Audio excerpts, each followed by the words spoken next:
Assalamualaikum warahmatullahi wabarakatuh. Waalaikumsalam warahmatullahi wabarakatuh. Bismillahi walhamdulillah, wassalatu wassalamu ala sayyidina rasulillah wa ala alihi wa sahbihi wa mawalah. La hawla wa la quwwata illa billah, amma ba'du.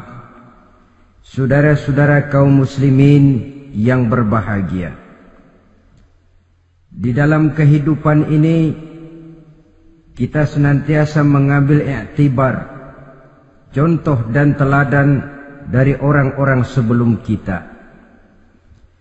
Itu sebabnya kepada baginda Nabi kita Muhammad sallallahu alaihi wasallam Allah Subhanahu wa taala menjelaskan cerita para nabi sebelum beliau dalam ayat "Tsumma naqussu 'alaika min amba'ir rusuli ma nusabbitu bihi fu'adak." Demikianlah kami ceritakan kepadamu wahai Muhammad sebagian dari kisah para rasul-rasul sebelum kamu yang dengan itu akan memperkuat hatimu, meneguhkan keyakinanmu dan memantapkan pendirianmu. Inilah manfaatnya belajar dari sejarah. Jadi jangankan kita, baginda Nabi sendiri pun oleh Allah Subhanahu wa taala diceritakan sejarah para nabi sebelum beliau yang dimusuhi oleh umatnya, yang dicaci maki oleh kaumnya, yang terusir dari kampung halamannya, bahkan sampai ada yang terbunuh oleh umatnya. Itu seluruhnya merupakan iktibar manusabbitu bihi fu'adak, untuk memantapkan langkahmu, meneguhkan keyakinanmu dan menguatkan pendirianmu menghadapi perjuangan ini. Sehubungan dengan itu, pada pertemuan kali ini Al-Fakir ingin menyampaikan satu cuplikan kecil dari kehidupan seorang sahabat utama baginda Nabi, yaitu Sayyidina Umar ibn al-Khattab radhiyallahu an. Beliau adalah Umar bin Khattab bin Nufail bin Abdul Uzza dari suku Quraisy, golongan Bani Adi. Perawakannya tinggi, kekar dan gagah, melambangkan sifatnya yang pemberani, tegas, dan tidak pernah kenal takut kepada siapapun.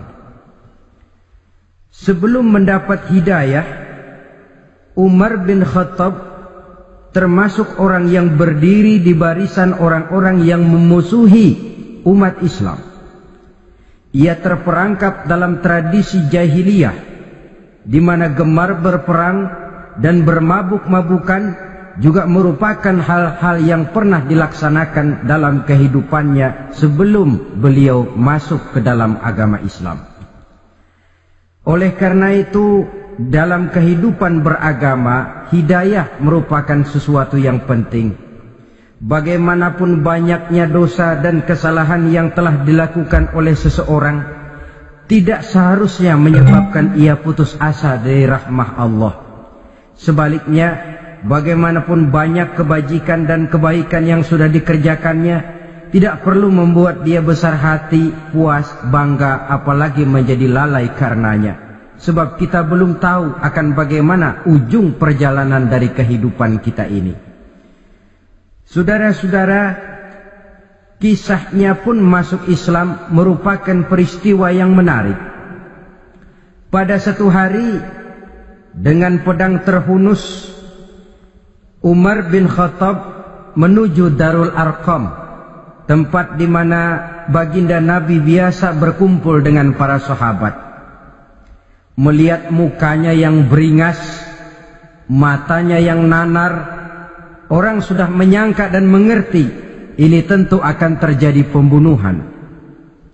Dalam perjalanan menuju Darul Arqam, Umar bertemu dengan Nu'aim bin Abdillah. Nu'aim bertanya, "Ya Umar, mau kemana ente?" "Mau membunuh itu, si murtad itu," kata. "Si murtad yang mana?" Yang mana lagi? Itu yang memecah belah kita, yang menghina berhala-berhala kita, yang menjelek-jelekkan nenek moyang dan keturunan kita. Siapa lagi kalau bukan Muhammad? Kata Nuaim Umar, nggak salah, tidak salah lagi. Salah Umar. Salah kenapa? Apa kamu nggak malu? Kamu mau pergi membunuh Muhammad, sementara adikmu sendiri Fatimah, dia sudah termasuk salah seorang pengikut Muhammad. Mendengar ini, muka yang memang tadinya sudah marah dan merah, tambah jadi kelabu. Bukan main mangkelnya Umar bin Khattab. Orang lain dia musuhi, orang lain dia kejar-kejar. Ini malah adiknya sendiri menjadi pengikut dari baginda Nabi. Tidak jadi menuju Darul Arqam, dia berangkat ke rumah adiknya Fatimah. Adapun di rumah Fatimah sedang berkumpul Fatimah, suaminya Sa'id bin Zaid, dan seorang sahabat Habbab ibnul Arad. Mereka sedang membaca Quran. Waktu itu Quran belum lagi dijilid macam sekarang, jadi masih merupakan suhuf atau lembaran-lembaran tercecer saja. Ketuk pintu. Ya tentu tidak assalamualaikum karena dia belum Islam. Tok, tok, tok. Siapa di luar? Umar. Mendengar suaranya saja, ini sahabat yang namanya Habbab ibnul Arad sudah lari ke belakang pintu. Sambil komat kamit baca doa mohon diselamatkan oleh Allah. Adapun Fatimah yang sedang memegang suhuf, lembaran tulisan Quran itu, menyembunyikan suhuf itu di belakang bajunya. Umar masuk. Fatimah, saya bang. Apa benar berita yang saya dengar? Berita apa itu bang? Bahwa kau sudah masuk Islam. Bang, andai kata Muhammad memang benar, bagaimana? Sudahlah, jangan belit-belit. Jawab saja, kau masuk Islam benar atau tidak? Ya. Saudara hadirin, begitu dikatakan iya, tangannya langsung melayang, menampar muka adiknya ini, sehingga mengalir darah dari hidungnya. Suaminya Sa'id bin Zaid yang mencoba melindungi istrinya, dipegang lehernya, dibanting, diduduki dadanya. Oh ini jawara ini.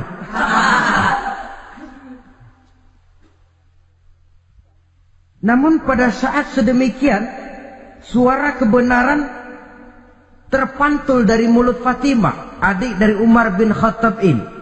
Umar, apakah engkau memukul orang yang bersaksi bahwa tidak ada Tuhan melainkan Allah dan Muhammad Rasulullah? Apakah engkau menganiaya seseorang yang terpanggil untuk mengikuti kebenaran? Manusia macam apa engkau, Umar? Saudara, memang dia orang keras, tapi hatinya mudah menerima kebenaran. Sehingga mendengar kalimat adiknya ini tercenung dia sejenak, melongo, bengong kata anak sekarang. Ini kalau tidak karena keyakinan yang mantap, tidak mungkin orang ini, anak adik saya ini bicara macam begini. Umar, mengapa engkau memukul orang yang bersaksi bahwa tidak ada Tuhan melainkan Allah dan Muhammad Rasulullah? Mengapa engkau pukul orang yang mengikuti kebenaran, menerima hidayah dari Allah? Begitu yakin dan mantapnya, walaupun di tengah satu hal yang sangat menakutkan. Siapa yang tidak takut orang Quraisy berhadapan dengan Umar bin Khattab yang dikenal sebagai singa padang pasir pada waktu itu? Malahan dia termasuk salah seorang jagoan di tradisi masyarakat jahiliyah itu. Ada satu pasar yang namanya pasar Ukaz. Tiap tahun di pasar itu diadakan pesta. Pertama pertandingan syair. Jadi penyair waktu itu jadi kebanggaan. Syair-syair yang menang itu digantung di dinding Ka'bah. Jadi setiap suku akan bangga kalau mempunyai ahli syair yang hebat. Nah, lalu diadakan juga lah perlombaan balap kuda, memanah, termasuk gulat. Lah Umar ini tiap kali pertarungan mesti menang. Belum pernah ada yang berhasil mengalahkan dia. Jawara. Saudara-saudara, mendengar adiknya begitu mantap hatinya, apalagi ketika adiknya berkata begitu, suhuf, lembaran yang disembunyikan di belakang bajunya tersembul. Apa yang kau sembunyikan di balik bajumu itu? Suhuf. Apa suhuf itu? Lembaran Al-Quran. Coba saya lihat. Enggak boleh. Kenapa? Kamu kotor. Orang kotor tidak boleh megang Quran. Saya mau lihat. Enggak boleh. Kalau kamu mau lihat, mandi dulu. Diturutinya permintaan adiknya itu. Lalu diambilnya suhuf tadi. Dia baca. Kebetulan ayat yang dibacanya ayat pertama dari surah Toha yang berlanjut dengan ayat 14 pada surah yang sama. Dia baca, Bismillahirrahmanirrahim. Toha ma anzalna ilaikal Qur'ana litashqa illa tazkiratan liman yakhsha. Toha, tidaklah aku turunkan Al-Quran ini untuk bikin sukar manusia, melainkan merupakan pengingat bagi orang-orang yang takut kepada Allah. Lalu pada ayat ke-14, Innani anallahu la ilaha illa ana fa'budni. Sesungguhnya akulah Allah, tidak ada Tuhan melainkan aku, maka hendaknya hanya kepadakulah kamu menyembah. Wa aqimis sholata li dzikri, dirikanlah salat untuk mengingat aku. Inna sa'ata atiyatun akadu ukhfiha litujza kullu nafsin ma tas'a. Sesungguhnya kiamat itu pasti akan datang, yang sengaja waktunya kami tidak beritahukan kepada kamu semua, untuk kami balas segala setiap orang tentang apa saja yang telah mereka lakukan dalam kehidupan di dunia ini. Setelah membaca ayat ini, gemetar tangannya. Ini sih nggak main-main ini. Ini belum pernah saya baca ajaran semacam ini. Tidak patut orang yang mempunyai kitab suci semacam ini dimusuhi. Ini sesuatu yang benar, tergetar jiwanya. Fatimah, Muhammad di mana Muhammad? Saya tidak akan memberitahu kepada kamu. Di mana? Saya tidak akan memberitahu. Lebih baik kau bunuh saya kalau memang maksudmu mau mencelakakan Muhammad. Sama sekali saya tidak akan mencelakakan dia, Fatimah. Kasih tahu saja, di mana dia? Darul Arqam. Bergegas dia menuju Darul Arqam. Di dalam Nabi memang sedang kumpul dengan para sahabat. Termasuk ada Sayyidina Hamzah yang juga terkenal jawara juga. Ketuk pintu. Ketuk pintu. Siapa di luar? Umar. Di dalam ini geger sebagian sahabat. Umar datang ini pasti bencana. Umar datang, wah, kalau istilah kampung, kerok dan urusan.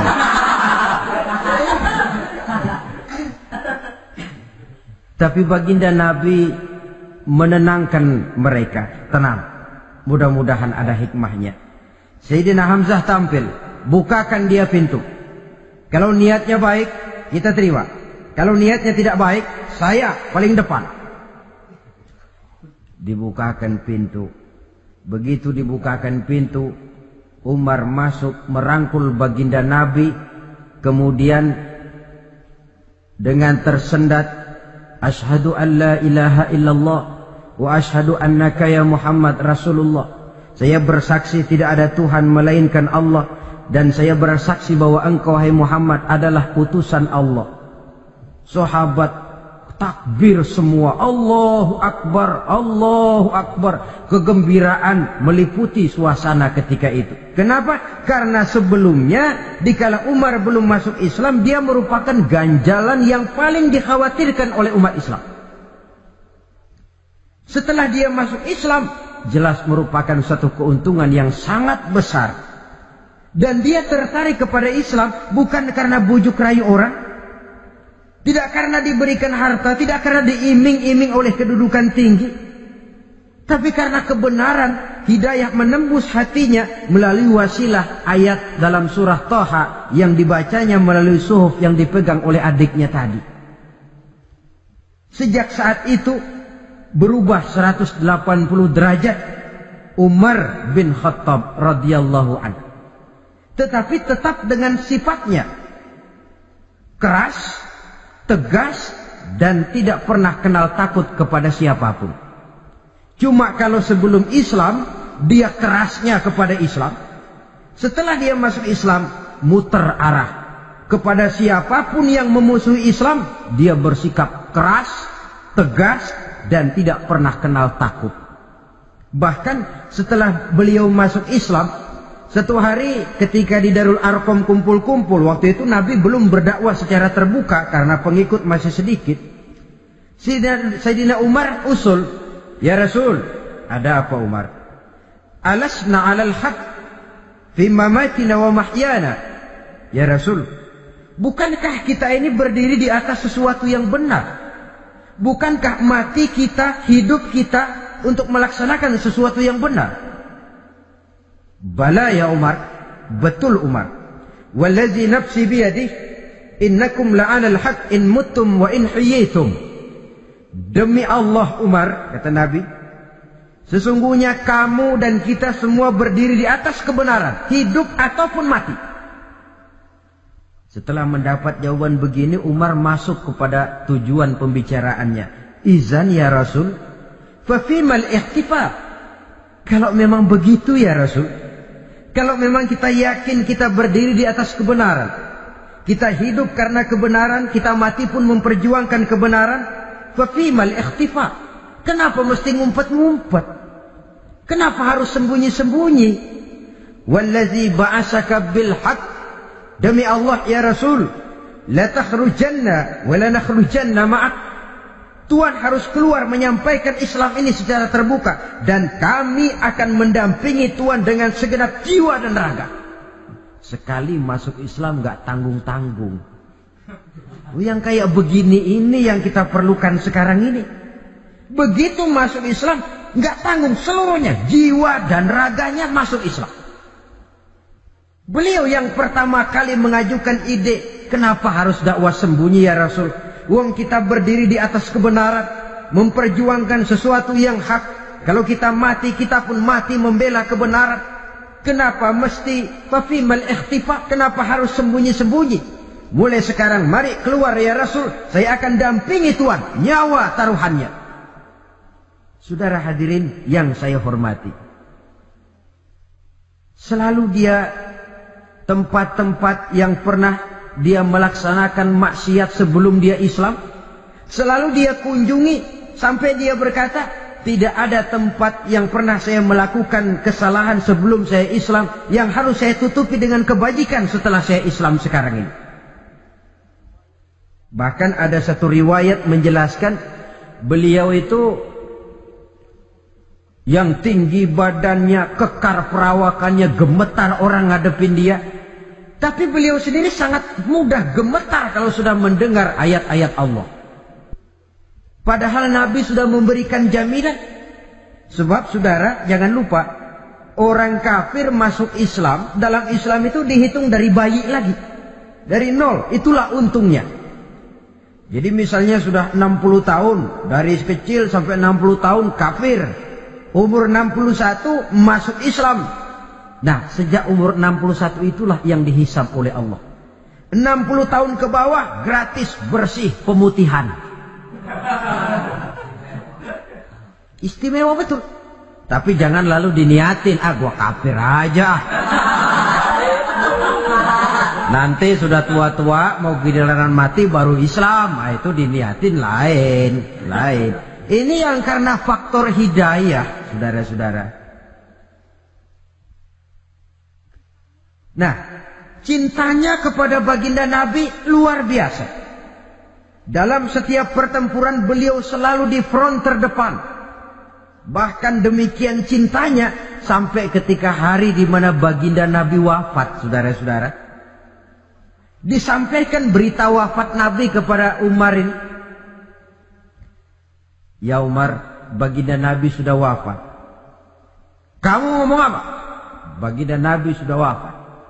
Bukan sedih, nyabut pedang, keluar matanya melotot. Siapa yang bilang Muhammad mati, saya tabas batang lehernya.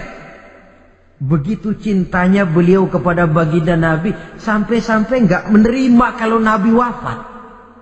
Taruhlah nggak bisa mati bersamaan, bolehlah mati beriring-iring saja barangkali maksudnya.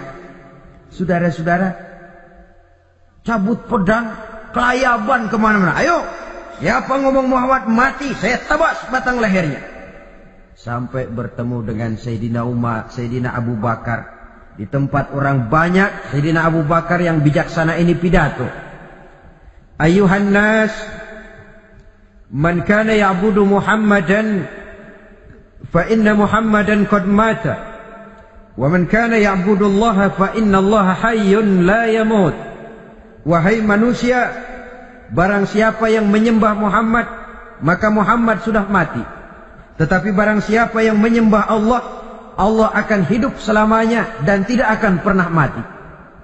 Mendengar pidato ini, Sayyidina Umar sadar bahwa sebenarnya yang tidak bisa mati itu cuma Allah. Bagaimanapun agungnya baginda Nabi, besarnya baginda Nabi, tinggi akhlak budi pekertinya Nabi, cintanya beliau kepada Nabi, toh Nabi manusia dan manusia harus mati. Kemudian dibacakan surah Ali Imran ayat 144. Wa ma Muhammadun illa rasul qad khalat min qablihi rusul afa immata aw qutilan qalabtum ala aqabikum. Muhammad tidak lain daripada manusia, telah datang kepadanya rasul. Apakah jika ia mati engkau kembali menjadi murtad atau mundur ke belakang? Mendengar ayat ini dibacakan, Sayyidina Umar sadar, berurai air matanya, menangis dalam kesedihannya. Ini cintanya yang demikian tinggi kepada baginda Rasulullah sallallahu alaihi wasallam. Begitulah seluruh kesalahan yang dia lakukan pada saat sebelum dia masuk Islam, berusaha dia tutupi dan dia tebus dengan segala kebaikan, pengabdian, perbuatan soleh setelah dia masuk Islam. Sehingga diajarkan oleh baginda Nabi, ittaqillaha haitsu ma kunta wa atbi'i sayyi'atal hasanata tamhuha wa khaliqin nasa bi khuluqin hasanin. Bertakwalah kamu kepada Allah, kata Nabi, dimanapun saja kamu berada. Jadi takwa tidak kenal tempat. Dimanapun saja kamu berada, bertakwalah kepada Allah. Di rumah takwa, di pasar takwa, di kantor takwa, di tengah orang banyak takwa, pada waktu sendirian takwa. Ittaqillaha haitsu ma kunta. Bertakwalah kau kepada Allah dimanapun saja kamu berada. Jangan takwa pakai tempat. Di masjid takwa, di kantor nyolong.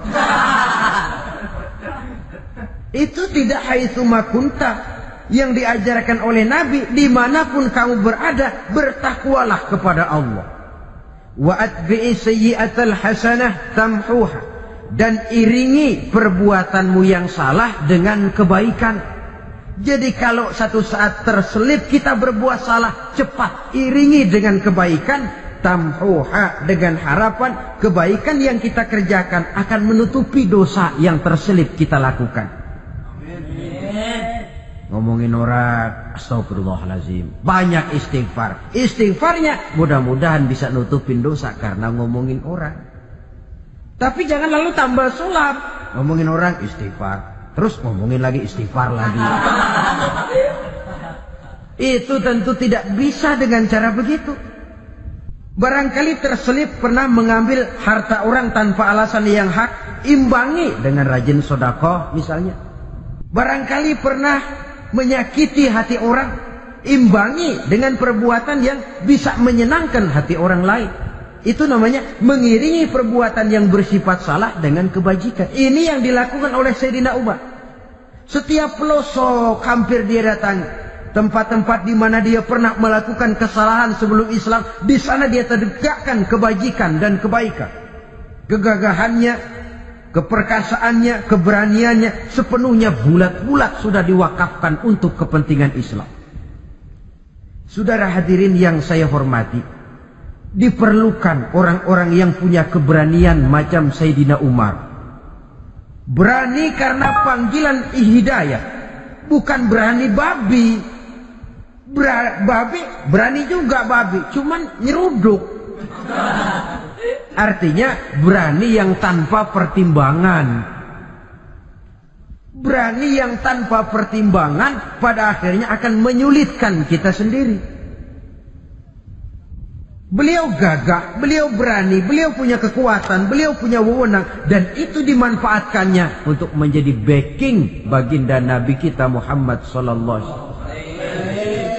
La takhrujanna wa la nakhrujanna ma'ak ya Rasul. Rasul, keluar, sampaikan dakwah secara terbuka. Saya akan mendampingi Tuhan. Jika ada yang ganggu Tuhan, saya paling depan. Backing yang mendampingi Rasul untuk menyampaikan risalah Islamiyah ini. Saudara hadirin yang saya hormati, wa khaliqin nasa bi khuluqin hasanin, kata Nabi, dan pergaulilah manusia dengan akhlak yang baik, karena dengan ini kau bisa mengambil hati orang. Dalam hadis lain katakan, innakum la tas'una an-nasa bi amwalikum walakin yas'uhum minkum bastul wajhi wa husnul khuluq. Kamu tidak akan bisa menyenangkan orang banyak dengan hartamu, tapi kamu bisa ambil hati mereka dengan budi pekerti yang luhur dan muka yang manis. Dengan harta belum tentu kita bisa menyenangkan semua orang, tapi budi pekerti yang luhur, muka yang manis, itu yang akan bisa membuat kau menyenangkan orang banyak. Setelah baginda Rasul wafat, pernah ketika berkumpul, Sayyidina Abu Bakar berkata kepada Sayyidina Umar, "Ya Umar, saya baiat kamu untuk menjadi khalifah." Jawab beliau, "Sayalah yang akan membaiat Tuan. Tapi Anda lebih utama dari saya, Umar. Keutamaan saya akan saya berikan kepada Tuan untuk mendukung kekhalifahan Tuan." Di sini kelihatan wataknya yang tidak ambisius. Gagah, berani, perkasa, tapi tahu diri. Enggak nyelonong. Tidak menggunakan kekuasaannya, kegagahannya untuk maksud yang sewenang-wenang. Oleh karena itu setelah Sayyidina Abu Bakar wafat, beliau dilantik menjadi khalifah, keluarlah pidatonya yang terkenal. Ayuhan nas, inni qad wullitu alaikum walastu bi khairikum. Hai manusia, aku telah dipilih menjadi pemimpin kamu, padahal aku bukanlah orang yang terbaik di antara kamu. Kalau tidaklah karena aku melihat keutamaan, keteguhan yang dapat melindungi kalian, berat rasanya aku memikul amanah ini. Sebab apa? Alangkah beratnya menunggu datangnya perhitungan di akhirat nanti terhadap Umar. Ini yang jadi motifnya memegang jabatan khalifah. Sungguh berat bagi Umar menunggu datangnya saat perhitungan, sehingga seolah-olah kalau bisalah jadi Umar bin Khattab saja, jangan jadi khalifah kalau bisa. Tapi moya umat sudah kadang memilih, sehingga benar kalau dalam satu hadis Nabi pernah mengajarkan jangan memberikan satu jabatan kepada orang yang memintanya. Sebab orang kalau sudah minta jabatan, apalagi pakai jilat-jilat, pakai upeti-upeti, tentu ada tendensinya. Ada batu di balik udang. Kalau udang di balik batu kan mungkin nggak kelihatan, tapi kalau batu di balik udang kelihatan betul itu. Ada maunya, ambisinya. Jangan memberikan satu jabatan kepada orang yang memintanya. Seakan di batinnya Sayyidina Umar menyesali, kenapa Umar nggak jadi Umar saja, kok mau jadi khalifah gitu. Alangkah berat perhitungan buat saya di akhirat nanti. Nah, setelah jadi khalifah, sebagai satu i'tibar, saya akan mencoba mengemukakan beberapa sifatnya yang menonjol untuk pelajaran buat kita semua. Pertama, sikapnya terhadap keluarganya setelah beliau menjadi khalifah. Kedudukan sebagai keluarga Umar bin Khattab bukan merupakan kedudukan istimewa. Itu ditanamkan betul kepada keluarganya. Jangan karena bapakmu khalifah, lalu mentang-mentang anak khalifah kau merasa dapat fasilitas, merasa bisa berbuat semau-maumu. Kau harus punya tanggung jawab dan beban moral, memberikan contoh yang lebih baik kepada rakyat. Ini yang ditekankan kepada keluarganya. Kalau beliau mau mengeluarkan undang-undang, undang-undang itu lebih dahulu dibicarakan di tengah keluarganya, kumpul anak-anaknya. Ini akan ada undang-undang begini. Siapa di antara kalian mau mentaati, persilakan. Yang tidak pun persilakan. Tapi saya ingatkan, kalau ada dari keluarga Umar yang melanggar peraturan yang saya keluarkan ini, saya akan menghukumnya 2 kali lipat karena dia keluarga saya. Menghukumnya 2 kali lipat karena dia keluarga saya. Jadi bukan mentang-mentang anak babe lalu kebal hukum. Tidak. Siapa yang di antara kalian melanggar peraturan ini, akan aku kenakan hukuman 2 kali lipat karena dia keluargaku. Nah, saudara hadirin yang saya hormati, lalu berwibawa, dijaga betul keluarganya. Suatu hari beliau datang ke rumah putranya Abdullah bin Umar. Ketika masuk dilihatnya Abdullah bin Umar sedang makan daging. Makan daging. Merah muka Umar. Mentang-mentang anak khalifah ya. Mentang-mentang anak Amirul Mukminin ya, kamu makan daging.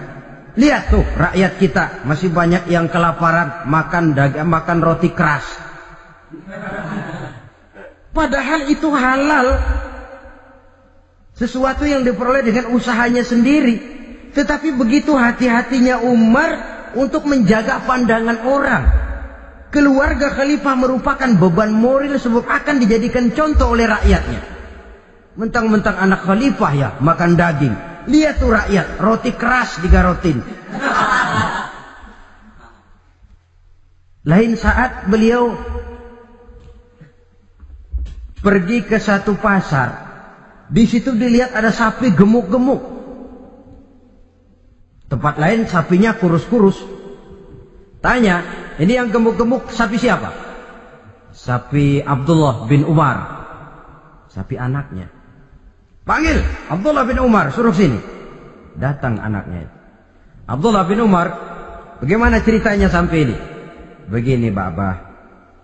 Dahulu itu dengan uang saya beli sapi kurus-kurus. Lalu saya rawat. Saya berikan upah orang untuk merawat sapi-sapi itu. Sampai sekarang dia menjadi gemuk. Akan saya jual dan keuntungannya tentu sesuatu yang halal. Subhanallah, kata Umar. Kau ini anak Amirul Mukminin. Jual sapimu. Ambil modalnya, untungnya, masukkan baitul mal untuk urus kepentingan orang Islam. Dia nggak mau anaknya terlibat bisnis, dompleng kekuasaan ayahnya. Karena mentang-mentang anak khalifah lalu segala macam bisnis lancar. Orang takut karena apa? Anak babe. Ada lagi. Pada waktu pembagian harta ghanimah, putri beliau yang namanya Hafsah, ini adalah istri baginda Nabi, meminta bagian. Kaum kerabat ayah, ini kerabat khalifah, kitalah dulu kerabat. Kalau kau kerabatku, maka jatahmu nanti dari ayahmu. Harta ini masih lebih banyak dibutuhkan oleh orang-orang Islam. Nanti belakangan, kalau ada sisanya. Belakangan kalau ada sisanya. La haula wala quwata illa billah. Saudara hadirin, itu terhadap keluarganya. Kemudian apa sifat-sifat yang menonjol dari kepemimpinannya? Pertama, kesederhanaannya. Beliaulah satu-satunya khalifah, Amirul Mukminin, setingkat presiden kalau sekarang, yang punya jubah cuma 2 dan 1 pun punya anaknya. Tambelan lagi. Pernah sholat Jumat terlambat. Beliau naik mimbar untuk khutbah, sebelumnya minta maaf dulu. Saudara-saudara, maaf saya terlambat nungguin baju kering. Seorang khalifah nungguin baju kering. Sederhana dalam kehidupannya. Mari kita ambil satu cerita lagi. Pada waktu beliau jadi khalifah, yang diangkat jadi gubernur di Mesir adalah Amr bin As. Amr bin As hidupnya lebih mirip kaisar. Istananya besar, pakaiannya bagus-bagus. Nah, yang paling mengganggu pikiran Amr bin As, di sebelah istananya ini ada gubuk reot, kepunyaan orang Yahudi lagi. Ah, ini nggak pantas bener, masa di samping istana gubernur ada gubuk reot. Orang Yahudi lagi yang punya. Ini mesti, udah, bikin saja rencana, panggil dinas tata kota, bikin planning. Di sini mau dibangun masjid, proyek negara. Bikin gambarnya, susun anggarannya, tender. Saudara-saudara, si Yahudi yang punya gubuk reot dipanggil. Yahudi, ada apa, Pak? Kamu tahu nggak? Enggak. Iya, memang belum saya kasih tahu.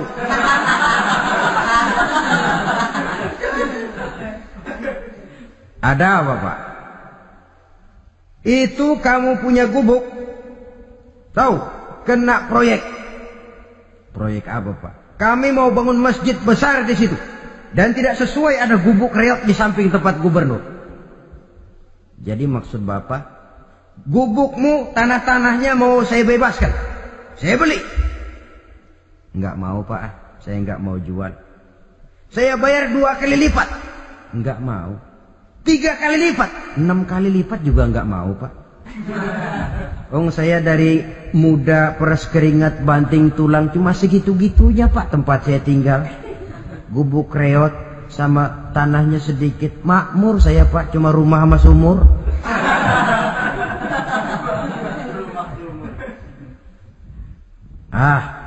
Ini Yahudi kelewatan juga. Akhirnya turun perintah, sudah, kalau dia nggak mau dibebaskan, gusur saja, tarik, ambil bulldozer. Digusur. Yahudi ini berurai air matanya. Aduh, begini jadi rakyat kecil, udah jatuh ketiban ember lagi. Tapi pikir-pikir Amr bin As kan bukan yang paling atas. Dia kan cuma pejabat, masih ada atasannya lagi. Lapor, lapor. Yahudi ini berangkat ke Madinah. Bayangkan dari Mesir ke Madinah. Jalan. Di sepanjang jalan dia berpikir. Pikir membanding-banding. Kalau gubernurnya saja istananya begitu mewah, apalagi khalifahnya. Kalau gubernurnya galak main gusur, apalagi khalifahnya. Dan saya bukan orang Islam, apa dia lemin ngadu? Apa dapat tanggapan? Berangkat dia sambil harap-harap cemas. Sampai di pintu kota Madinah, dia temui orang lagi tidur di bawah pohon korma. Selamat siang, Pak. Ada apa? Pak. Apa? Mau lapor. Lapor apa? Bapak tahu Khalifah Umar bin Khattab? Tahu? Istananya di mana, Pak? Istananya di atas lumpur. Di atas lumpur. Di atas lumpur. Pengawalnya banyak, Pak. Banyak. Siapa, Pak? Yatim piatu, janda-janda tua, orang-orang miskin, orang-orang lemah, itu pengawalnya. Pakaian kebesarannya apa sutra apa-apa, Pak? Pakaian kebesarannya malu dan takwa. Saya nggak ngerti, Pak. Itulah Umar bin Khattab. Lalu orangnya sekarang di mana, Pak? Di depan ente. Rupanya yang dia tanya itulah orangnya. Gemeter Yahudi ini, keringat bercucuran. Coba, istananya di atas lumpur. Sebab beliau berprinsip, bagaimana saya bisa menghayati nasib rakyat kalau saya tidak merasakan apa yang mereka rasakan? Bagaimana saya nggak bisa tahu sakitnya lapar kalau saya belum pernah kelaparan? Itu prinsipnya. Istananya di atas lumpur. Para pengawalnya yatim piatu, janda-janda tua, orang-orang miskin, orang-orang lemah dan tidak mampu. Dan pakaian kebesarannya malu dan takwa. Kamu dari mana? Dari Mesir, Pak. Ada apa? Mau laporan gubernur Bapak di Mesir yang namanya Amr bin As. Kenapa? Main gusur aja, Pak. Ceritanya? Iya, dia mau bangun masjid. Kebetulan di areal itu saya punya tanah sama gubuk segitu-gitunya. Saya nggak mau dibeli. Digusur, Pak. Saya mau mencari keadilan. Begini. Kamu lihat tempat sampah itu? Lihat. Di situ banyak tulang. Coba kamu ambil kemari satu. Tulang unta, bawa sini. Bingung Yahudi. Pak, saya kemari mau cari keadilan. Kalau tulang mah di Mesir juga banyak, Pak. Sudahlah, pokoknya kau ambil saja tulang itu. Dicoker-coker, dapat, dikasih. Tulang itu digaris lurus oleh Sayyidina Umar dengan ujung pedang. Red. Nah, nih, kau bawa kepada Amr bin As. Makin bingung itu Yahudi. Suruh bawa tulang cuman digaris. Nanti saya ngomong apa, Pak? Sudahlah, kasih saja. Pulang dia. Sampai di Mesir. Tuan Gubernur, ada apa? Saya baru menghadap khalifah. Kemudian beliau sampaikan ini, dikasih tulang. Amr bin As melihat tulang ada goresan lurus dengan ujung pedang, gemetar. Badannya keluar keringat dingin. Panggil kepala proyek.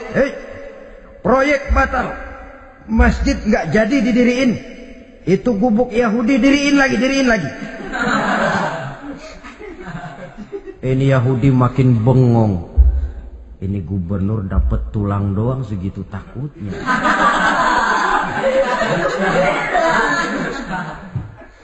Ada apa sebenarnya Tuan Gubernur? Kamu tahu?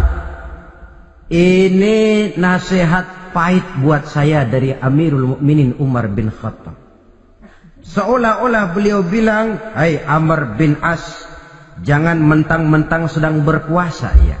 Pada suatu saat kau akan jadi tulang-tulang kayak begini.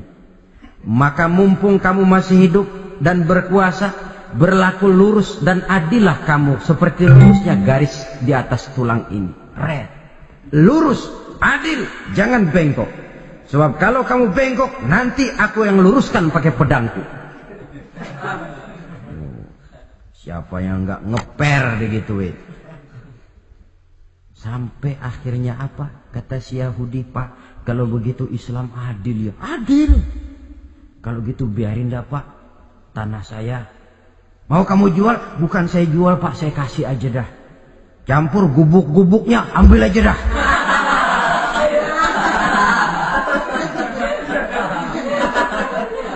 Masuk Islam si Yahudi ini oleh karena keadilan dari Umar bin Khattab. Begitulah kesederhanaan hidupnya. Sampai saudara, yang ironi betul,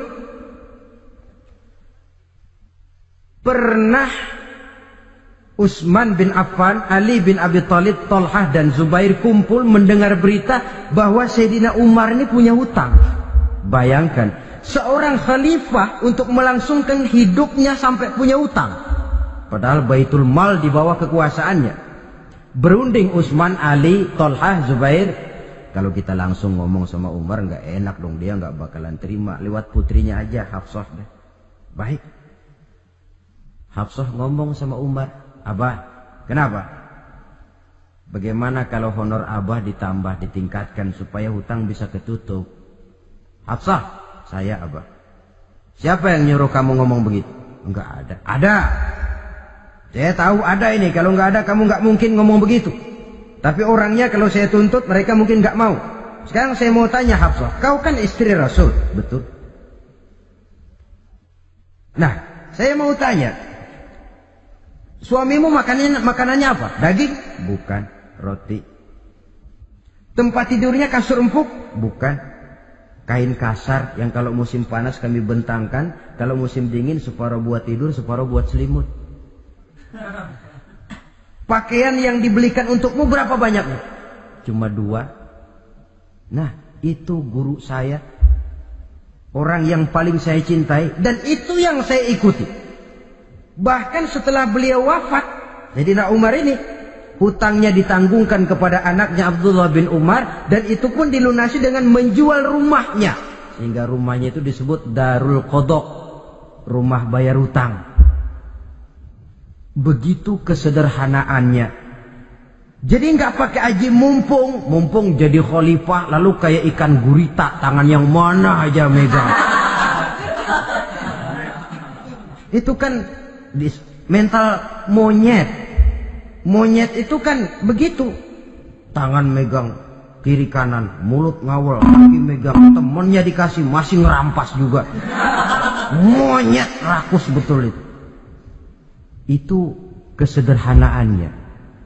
Kenapa kesederhanaan ini timbul? Karena sikap zuhudnya.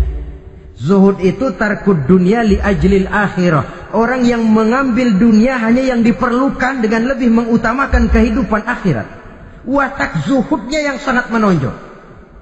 Dialah pahlawan yang paling berani di medan perang. Dialah imam yang paling khusyuk di masjid. Dan tidak jarang kalau sholat sendiri, begitu membaca ayat yang menceritakan neraka, nangis berurai air matanya.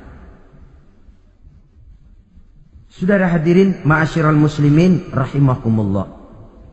Jadi kesederhanaan dan kezuhudan ini bukan lewat teori disampaikan oleh Umar, bukan lewat penataran seluruh aparat, tidak, lewat contoh konkret. Inilah saya, contoh sederhana dan zuhud. Bagaimana saya akan bisa merasakan penderitaan kalau saya sendiri tidak pernah menderita? Bagaimana saya akan tahu sakitnya lapar kalau saya belum pernah kelaparan? Maka tanpa penataran, tanpa upgrading segala macam, berhasil karena prinsip keteladanan. Beliau jadi contoh utama. Dan sumber utamanya tentu tidak lain karena contoh dari baginda Nabi besar Muhammad SAW. 2, sederhana. Yang kedua, zuhud. Yang ketiga, sifat yang menonjol dari kekhalifahannya adalah adil. Kalau sudah bicara soal hukum, dia tidak pernah kenal kompromi. Adalah seorang pemuka Nasrani masuk Islam. Namanya Jabalah bin Aiham. Ketika dia bikin haji, kain ihramnya keinjak orang Arab yang hitam. Badui. Jengkel. Dia merasa bekas tokoh. Enak aja nih orang udah jelek nginjak lagi. Ditempeleng orang tadi. Orang ini lapor kepada Umar. Panggil Jabalah bin Aiham. Panggil. Kau ditampar? Betul Khalifah. Tampar dia. Tampar lagi. Dipukul orang itu di depan Sayyidina Umar. Jadi tidak karena kau ini bekas kepala suku, kau ini bekas orang terhormat, lalu ada kebijaksanaan yang tidak bijaksana. Kebijaksanaan yang akhirnya jadi tidak bijaksana. Dan itu memang sudah dimulai dengan memblokir keluarganya. Tidak satu keluarganya pun yang boleh mempunyai perasaan bahwa menjadi keluarga khalifah merupakan fasilitas dan keuntungan. Kau jangan makan di atas punggungku. Kau jangan menikmati fasilitas di atas keringatku. Dan tidak ada keinginan mewariskan jabatan khalifah kepada anak-anaknya. Pernah beliau musyawarah, saya bingung, kenapa khalifah? Gubernur Kufah ini sulit nyari orang. Diangkat yang lemah, rakyat ngeluh. Diangkat yang keras, rakyat juga ngeluh. Ada calon khalifah, kalau ini mah nggak salah lagi nih buat gubernur Kufah. Siapa? Abdullah bin Umar, anak beliau sendiri. Melotot matanya. Jangan macam-macam kau. Cukup satu orang Umar memegang jabatan ini. Kalau berhasil, kami keluarga Umar sudah merasakannya. Kalau gagal, cukup kegagalan seorang Umar. Tidak berusaha mengorbitkan anaknya, wah anak babe diangkat jadi ano. Tidak, malah diblokir, cari yang lain. Tapi Abdullah bin Umar cukup syarat ya Khalifah. Dia orang bertakwa dan soleh. Yang takwa dan soleh bukan cuma anak Umar. Anak orang lain juga banyak yang takwa dan soleh. Itu prinsipnya. Sehingga ketegasannya ini membuat orang jadi sungkan. Dan tidak seorang pun berani kirim-kirim upeti hadiah. Pernah itu ada pejabat dari Azerbaijan kirim makanan, kue, mending apa? Kue. Gitu dicicipi enak. Enak juga ya kue ini. Enak Khalifah. Ini di sana apa makan rakyat biasa? Bukan, ini makanan orang-orang fit. Nah, dibungkus lagi itu kue. Dibungkus. Ontamu mana? Di luar. Ambil, bawa pulang, serahkan lagi kepada gubernur di sana. Kasih tahu salam dari Umar bin Khattab. Kenyangkan dulu rakyat dengan makanan seperti ini. Kita belakangan. Jadi kalau rakyat lapar, saya orang pertama yang akan merasakan kelaparan. Tapi kalau rakyat makmur, biarlah saya menjadi orang terakhir yang kenyang. Kan bagus prinsip itu. Jikalau rakyat kelaparan, saya akan jadi orang pertama yang merasakan lapar. Tapi kalau rakyat makmur, biar saya jadi orang terakhir yang kenyang. Jangan dibalik. Pada saat rakyat kelaparan, dia kekenyangan. Dan selanjutnya, sikap keadilannya ini, saudara-saudara, menyebabkan hukum lalu jadi berwibawa. Pernah beliau jalan-jalan di lorong kota Madinah, di tempat yang namanya Harah bersama Aslam. Ada ibu-ibu, anaknya nangis, lapar ma, sabar dikit lagi matang gitu. Emang tuh ibu lagi ngerebus, bunyi air ngegulak, luguk. Umar lihati dari jauh, belum juga matang. Nih anak dari nangis, lapar, sampai capek nangis, sampai tidur. Anak tidur, Umar samperin, Bu, yang masak apa sih kok nggak bisa matang? Saya nggak masak apa-apa Tuan. Itu pating kerubuk apa? Ketika dibuka ya cuma air saja. Subhanallah, ibu sudah ngebohongi anak ibu sendiri. Habis harus bagaimana Tuan? Saya sudah nggak punya makanan untuk dimasak. Sementara perut nggak kenal kompromi. Jalan satu-satunya ya terpaksa anak saya bohongi. Saya bilang sebentar lagi matang, sampai dia tidur sekarang ini. Memangnya Khalifah Umar gimana sih ngurusi rakyat? Subhanallah, dia orang zalim. Dia yang memegang urusan kami, tapi dia nggak tahu nasib saya. Anak kelaparan, keluarga terlantar. Oh begitu. Iya, zalim betul Umar bin Khattab itu. Kalau begitu ibu tunggu sebentar. Dia pulang bersama Aslam menuju Baitul Mal. Dia ambil tepung 1 karung, dipikul sendiri. Dipikul sendiri. Kata Aslam, ya Khalifah biar saya yang bawa. Jangan. Kenapa Khalifah? Apa kau kira kau sanggup mikul dosa saya di akhirat nanti? Biar saya yang mikul sendiri. Dia bawa ke tempat tuh ibu-ibu. Dia masakin sendiri. Nah Bu, sudah matang, persilakan masak. Makan. Alhamdulillah Tuan. Mudah-mudahan Allah memberkahi Tuan. Tuan lebih baik dari Umar bin Khattab yang zalim itu. Memang sebenarnya Tuan siapa? Kata tu ibu. Saya. Iya. Saya ya Umar bin Khattab yang ibu bilang zalim itu. Gemetar si ibu. Gemetar si ibu. Tapi memang peka dan menghargai kritik orang. Tidak membungkam setiap orang yang nadanya sumbang atau berbeda.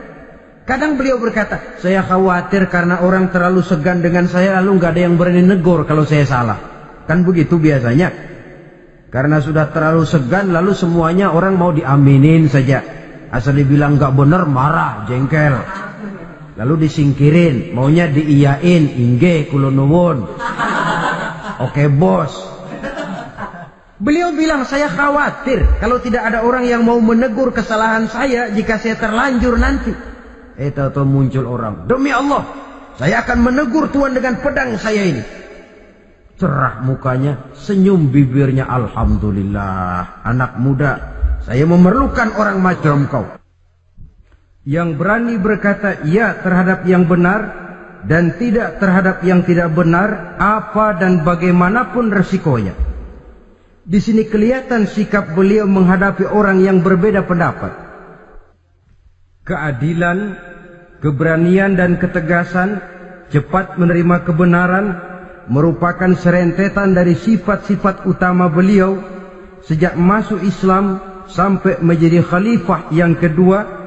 Bahkan dengan jasa beliau, Islam kemudian tersebar, menembus dinding Jazirah Arabia, memasuki Bizantium dan Persia, sehingga beliau juga dikenal sebagai periode Al-Futuhat Al-Islamiyah. Nah, saudara-saudara, inilah cuplikan kecil dari kehidupan seorang agung dan besar yang memang sangat terbatas kata-kata untuk melukiskan kebesaran itu. Namun yang secuplik ini mudah-mudahan menjadi sumbangan moral dalam rangka kita memperbaiki diri menuju kehidupan yang lebih baik. Terima kasih banyak atas segala perhatian. Mohon maaf atas segala kekurangan. Usikum wa nafsi bitaqwallah. Wassalamualaikum warahmatullahi wabarakatuh.